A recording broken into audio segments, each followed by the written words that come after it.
माता का हृदय। माधवी के पति की 22 साल पहले मौत हो गई थी। उसके पास कोई धन दौलत नहीं थी और संपत्ति के नाम पर सिर्फ एक बेटा था जो इस वक्त जेल में बंद था। अपने उस घर में वो अकेली पड़ गई थी और उसके आंसू तक पहुंचने वाला कोई नहीं था। माधवी ने बड़ी दुख तकलीफों को झेलते हुए अपने बच्चे को पाल पोस कर बड़ा किया था। अगर माँ बेटे को जुदा करने वाली मौत होती तो माधवी सब्र कर लेती और उसके मन में किसी के लिए क्रोध ना होता, लेकिन उन्हें जुदा करने वाले तो कोई और थे जिनके अत्याचार को सहना उसके लिए मुश्किल हो रहा था। माधवी के मन में बार बार उन स्वार्थियों से बदला लेने का विचार घूम रहा था। माधवी के लिए उसका बेटा ही सब कुछ था, जिसे देखकर ही उसे जिंदगी में आगे बढ़ने का हौसला मिलता था। माधवी का बेटा सुंदर होने के साथ ही बहुत ही होनहार भी था। माधवी ने उसकी अच्छी परवरिश की थी। उसकी गली के सारे लोग उसके बेटे की तारीफ करते नहीं थकते थे और यहाँ तक कि स्कूल के अध्यापक तक उस पर जान छिड़कते थे। माधवी के बेटे का नाम आत्मानंद था। आत्मानंद से दूसरों की दुख तकलीफें देखी नहीं जाती थी और लोगों की मदद करने के लिए वह हमेशा तत्पर रहता था। उसे देखकर कोई सोच भी नहीं सकता था कि वह कोई अपराध कर सकता है। माधवी भी यही सोचकर तड़पते हुए दिन काट रही थी कि आखिर उसका क्या अपराध था। आत्मानंद में गुणों का भंडार था। वह साहसी, निस्वार्थ और देश प्रेमी होने के साथ साथ कर्तव्य का पालन करने वाला इंसान था। साथ ही वो राजनीति में रुचि रखता था। वो बेबाक था और अपने राजनीतिक लेखों की वजह से सरकारी कर्मचारियों की नजरों में आ गया था। पुलिस भी उसकी हरकतों पर नजर रखती थी। पुलिस बस एक मौके की तलाश में थी ताकि वो उसे जेल की सलाखों के पीछे डाल सके। जिले में पड़े एक डाके ने उन सभी लोगों को आत्मानंद को फंसाने का अवसर दे दिया जो उसे पसंद नहीं करते थे।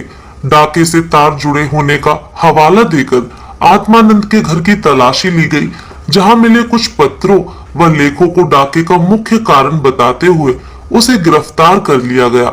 अपने आरोपों को सिद्ध करने के लिए पुलिस ने कुछ और युवकों को भी गिरफ्तार कर लिया और आत्मानंद को गिरोह का मुखिया करार दे दिया गया, जिसके बाद महीने भर तक मुकदमा चला और न जाने कहां से पुलिस ने ऐसे झूठे गवाह सामने लाकर खड़े कर दिए कि कोर्ट ने आत्मानंद समेत सभी युवकों को दोषी करार दे दिया और 4 साल के कठोर कारावास की सजा सुना दी। बेटे की हर सुनवाई में जा रही माधवी ने देखा कि इंसान का चरित्र कितना नीच हो सकता है और वह अपने स्वार्थ के लिए किसी को भी हानि पहुंचाने से नहीं झुकता। अपने बेटे को हथकड़ियों में पुलिस द्वारा जेल ले जाते देख माधवी वहीं बेहोश होकर गिर गई, जिसके बाद कुछ भले लोगों ने उसे तांगे पर बैठाकर घर तक पहुंचाया। माधवी को जब होश आया तो उसे पूरा वाकया याद आया।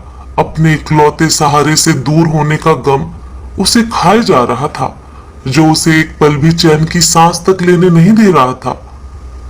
कोई रास्ता न सूझने पर माधवी ने अपनी वेदना को ही प्रतिशोध में बदलने का फैसला लिया और उसके बेटे की यह दुर्दशा करने वालों से बदला लेना ही अपने जीवन का मकसद बना लिया। माधवी के मन में भी प्रतिशोध की ज्वाला धधक रही थी।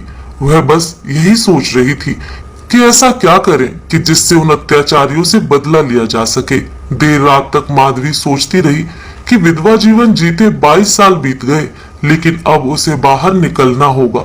अपने अंतर्मन से माधवी कहने लगी कि इस दुनिया में अच्छे कर्मों की कोई जगह नहीं और हो सकता है ईश्वर ने भी निराश होकर हमसे मुंह फेर लिया हो, तो ऐसे में उन अत्याचारियों को दंडित करने के लिए उसे ही कदम उठाना होगा।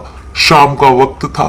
लखनऊ में एक बड़ा सा बंगला झिलमिलाती लाइटों से सजा था, जहां दोस्तों की महफिल सजी थी और गाना बजाना हो रहा था। एक और मेज आतिशबाजियों से सजी थी तो दूसरी ओर तरह तरह के पकवान रखे थे। बंगले के चारों ओर पुलिसकर्मी तैनात थे, क्योंकि वह बंगला पुलिस सुप्रिंटेंडेंट मिस्टर बागची का था। बागची ने एक बड़ा मार्के का केस जीता था, जिससे खुश होकर अफसरों ने उन्हें तरक्की दी थी, जिसकी खुशी में जश्न मनाया जा रहा था। मार्के का केस जिसमें पुलिस बेगुनाह युवकों को झूठे केस में फंसाकर जेल में भर देती थी।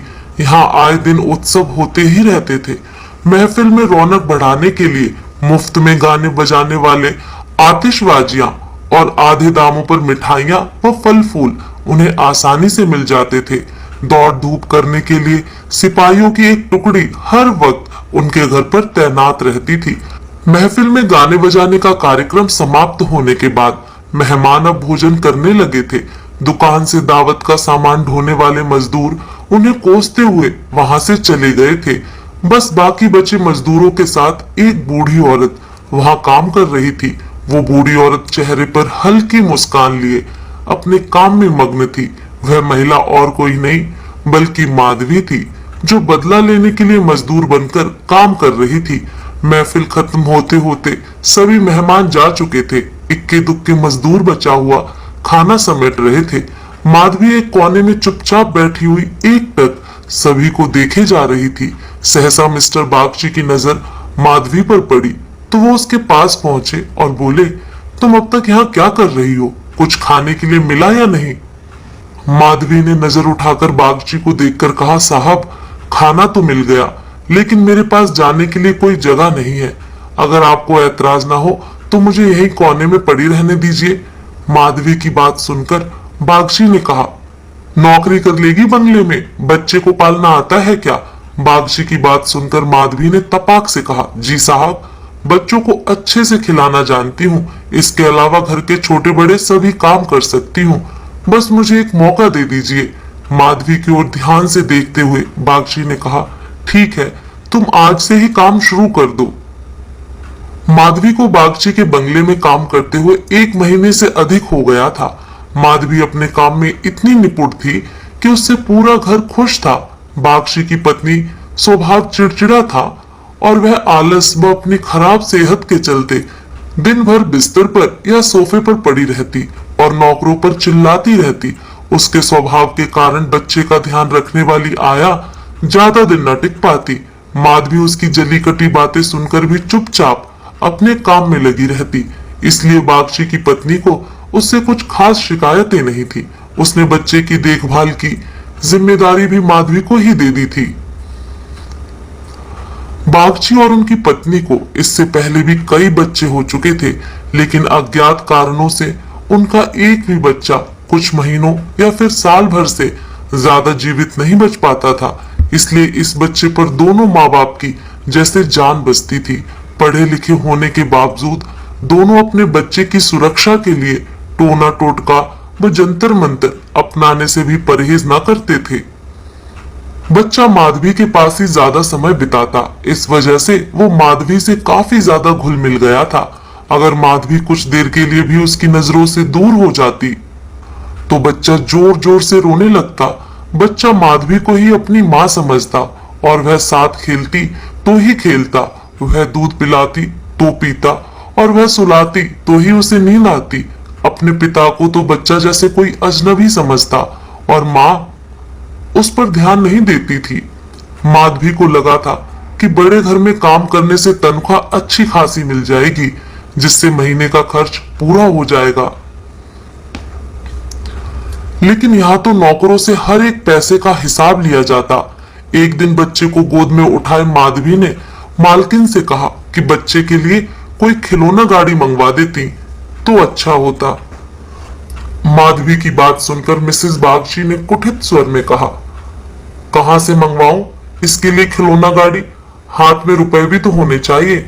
इसका खिलौना 10-20 रुपए में आएगा और इतने रुपए कहाँ है हमारे पास? माधवी ने मिसेस बागची की ओर गौर से देखते हुए कहा, मालकिन खिलौना ही तो है। माधवी की बात सुनकर मिसेस बागची ने कहा, अब तुमसे क्या छुपाना, दरअसल तुम्हारे मालिक की पहली पत्नी से 5 बेटियां हैं जो इलाहाबाद के एक स्कूल में पढ़ रही हैं। 5 कुंवारी हैं और उनकी पढ़ाई लिखाई और दूसरे खर्चों में इनका आधा वेतन चला जाता है। ऊपर से लड़कियों की शादी करवाने के लिए कम से कम 25,000 रुपए लगेंगे। अब कहां से लाएं इतने पैसे? मिसेस बागची की बातें सुनकर माधवी बोल पड़ी, मालिक को घूस भी तो मिलती होगी ना? माधवी यह कहकर चुप हो गई। मिसेस बागची ने गहरी सांस भरते हुए कहा, ऐसी कमाई में बिल्कुल बरकत नहीं होती। काली कमाई का पैसा एक हाथ आता है तो दूसरे हाथ चला जाता है। जैसे जैसे दिन बीतते जा रहे थे, माधवी के मन में उस बच्चे के लिए स्नेह और भी बढ़ता जा रहा था। कभी कभी बदला लेने की बात याद आती तो वह क्रोध से भर जाती और फिर बच्चे को देखकर शांत हो जाती। वहां रहते हुए माधवी मिस्टर बागची के परिवार की स्थिति से वाकिफ हो गई थी। कई बार तो वह अपना दर्द भूलकर उनके परिवार के लिए चिंतित हो जाती और उसका मन दया से भर जाता। माधवी सोचती रहती, मालिक आखिर 5 बेटियों की शादी कैसे कराएंगे? ऊपर से पत्नी बीमार रहती है और बच्चा छोटा है। जरूर उनके परिवार पर अभिशाप है, वरना इतना सब होने के बावजूद कौन दुखी रहता है?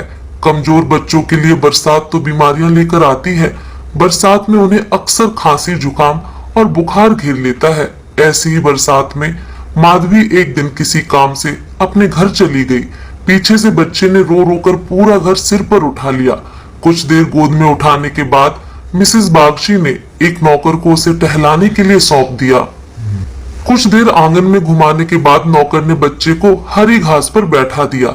बारिश के पानी से जमीन गीली थी और बच्चा ऐसे ही कई घंटों तक पानी में खेलता रहा। वह नौकर दूसरे नौकरों के साथ गप्पे हाँकने में मस्त हो गया।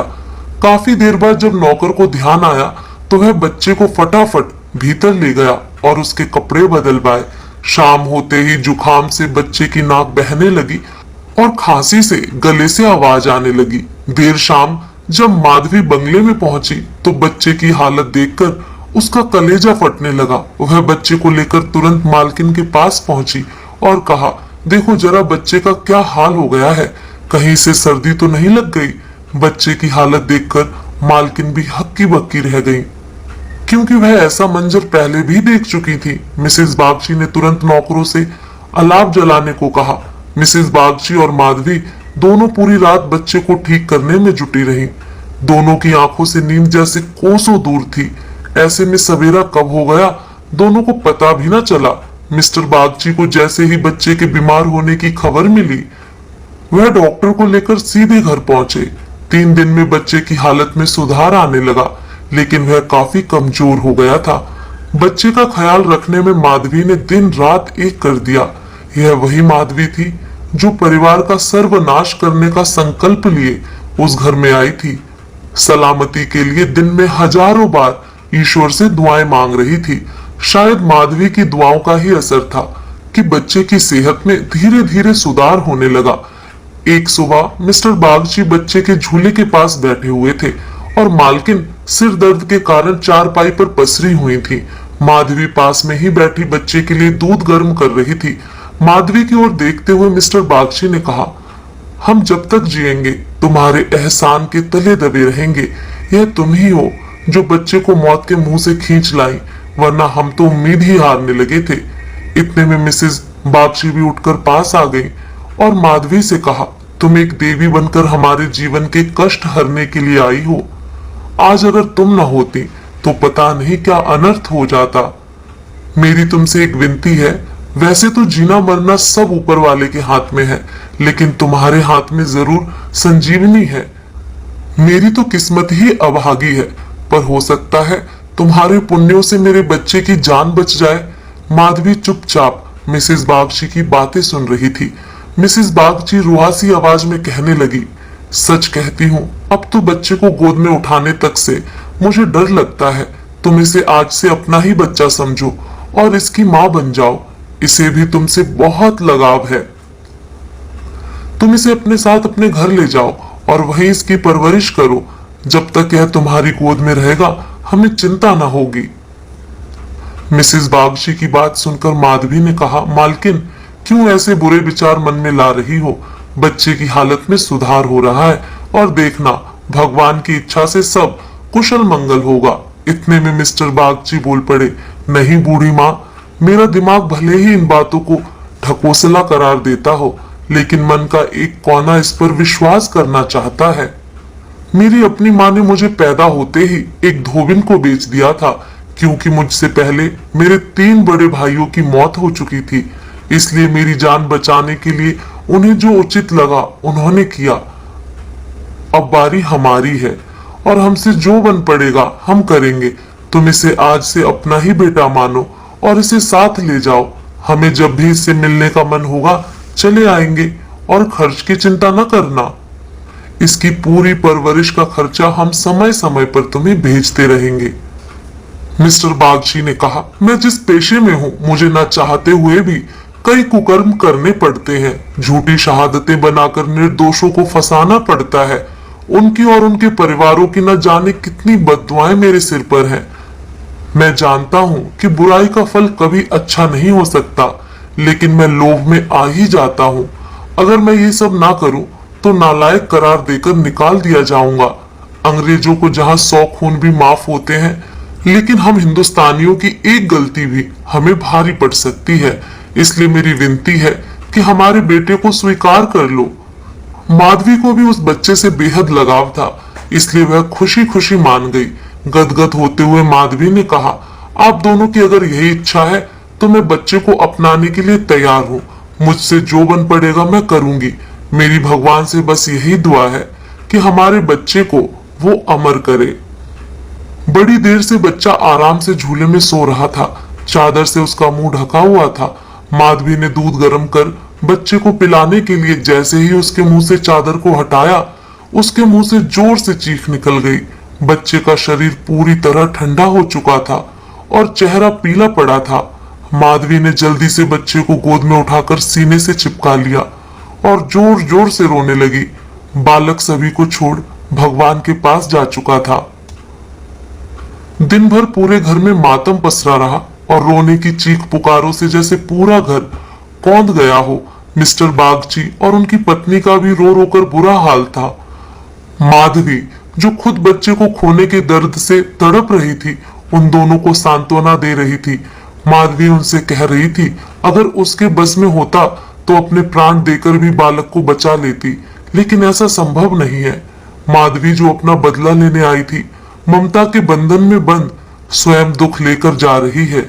सच कहते हैं कि माँ का दिल दया का सागर होता है। माँ वह देवी है जिसकी निर्मलता को कोई भी मैला नहीं कर सकता। कहानी से सीख, माँ की ममता का पूरी दुनिया में कोई मोल नहीं। माँ अपने बच्चों की तड़प नहीं देख सकती और बच्चे की ममता के आगे वह अपना सारा क्रोध भूल जाती है। वहीं यह कहानी यह भी सीख देती है कि इंसान को कभी लालच नहीं करना चाहिए और ना ही किसी को दुख देना चाहिए। तो दोस्तों, आपको ये कहानी कैसी लगी कमेंट करके जरूर बताएं।